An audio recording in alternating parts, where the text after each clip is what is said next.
ये माता झाड़ी जो वाला ना यार दरबार में इस स्थान पर वास करया है।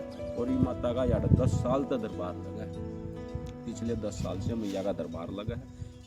इब तो माता का बहुत दरबार में बहुत विकास भी हो गया, स्थान भी बन गया, अच्छी व्यवस्था। पहले तो मैया रानी का यार जब दरबार लगा करता उस समय तो व्यवस्था इतनी नहीं थी। और कुछ आपने पूछना बोलो।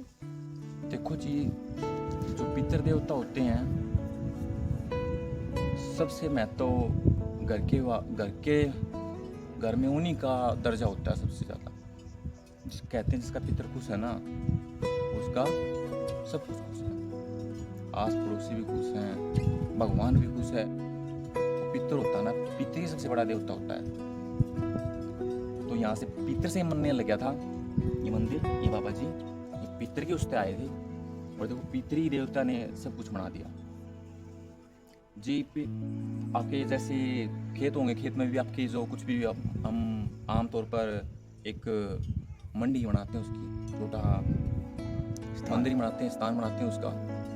तो यहाँ पर भी एक ऐसा ही स्थान था कुल देवता का, पितृ देवता का। तो फिर माता कैसे प्रकट हुई सर? माता ये अमरपुरा था, ये माता झाड़ी जो वाला पे माता है। ये जिस टाइम बाबू जी लक्ष्मण अवतार इस धरती पे थे उस समय पे उस शरीर रूप में थे। ये जो पाऊ जी महाराज है लक्ष्मण के अवतार, ये स्वर्ग से परी आई थी, उनके पुत्र हैं और राजा के लड़के हैं। और इनकी जो भाई था सौतेला भाई, मौसी का भाई था, राजा की 2 पत्नी थी, उसका नाम था गुडो जी। गुडो जी की जो धर्म पत्नी थी वो अपने धर्म पति के साथ सती हो गई थी। और वो माता जो सती हुई थी उसका नाम था पेमो। और पेमो माता ने जब जिस टाइम पर या जान लगी थी, ये भी अंदर लोक से आई थी पेमो माता। तो ये उस टाइम जितने भी वहाँ जिस टाइम सती हो तो आज अपने कुटुंब के उस समय हुए हैं, पास में हुए चका मैं सती हुआ करते अपने पति के साथ में। कोई किसी का पति मर जाता तो उसका सती हो जाए, अग्नि में अपना शरीर छोड़ दिया। तो उसने अपना शरीर छोड़ने से पहले अपना कुटुंब कभी लोग सबको वहाँ माता रानी ने वचन बोले थे कि मैं कलयुग के समय अमरपुरा में अपने भक्ता के थारे सबके रोग संकट कष्ट दूर करूंगी, उड़ा पूजी जाऊँ। तो अमरपुरा में मैं माता के दरबार में जाया करता, मेरा लड़का नहीं था, लड़का लेने गया था मैं माता ने मेरे लड़का दिया, चांदन की नौमी ने मेरा लड़का आया था। बहुत ही खुशी की बात है भाई ये। बाबा जी की जो भी मनोकामना थी वो माता रानी ने पूरी की।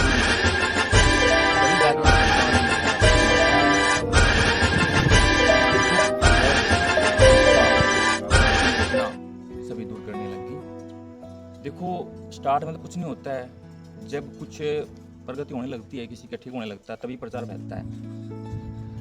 तो ऐसे ही प्रचार धीरे धीरे बढ़ने लग गया।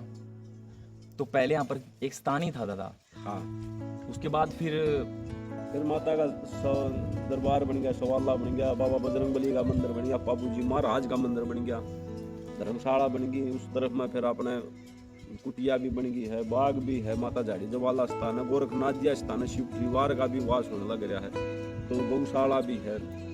तो यहाँ तो धीरे धीरे माता की सी कृपा हुई है कि विकास होने लग रहा है। यहाँ गति से बहुत तेज गति से विकास होने लग रहा है।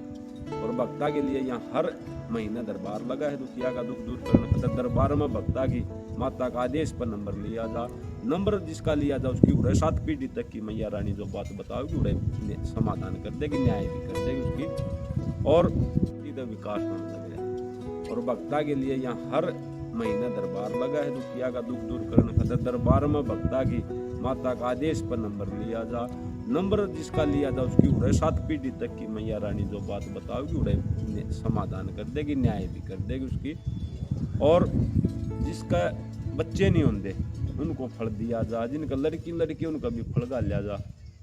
और जिसका कोई रोग है, किसी भी प्रकार का रोग है, माता का प्रसाद दिया, प्रसाद खाने से मैया का उसका रोग भी उसका दूर हो जाए। तो इस दरबार का ये नियम है। और इस दरबार की जो सेवा है, इसकी सेवा आने वाले भगत करे है। दरबार में व्यवस्था, भंडारे की भी व्यवस्था, हुआ है या दरबार में भक्ता की हाँ, विशेषता? बस जिसका काम बन जाता है ना भैया, जिसका प्रेम में वो काम सिद्ध हो जाता है। हमने कोई मनोकामना मांग ली तो हमने मनोकामना पूरी हो गई, तो हमारा दिल उत्सुक भी उतना करेगा, तो उस चीज़ में हम योगदान देंगे उस चीज़ का। ठीक है।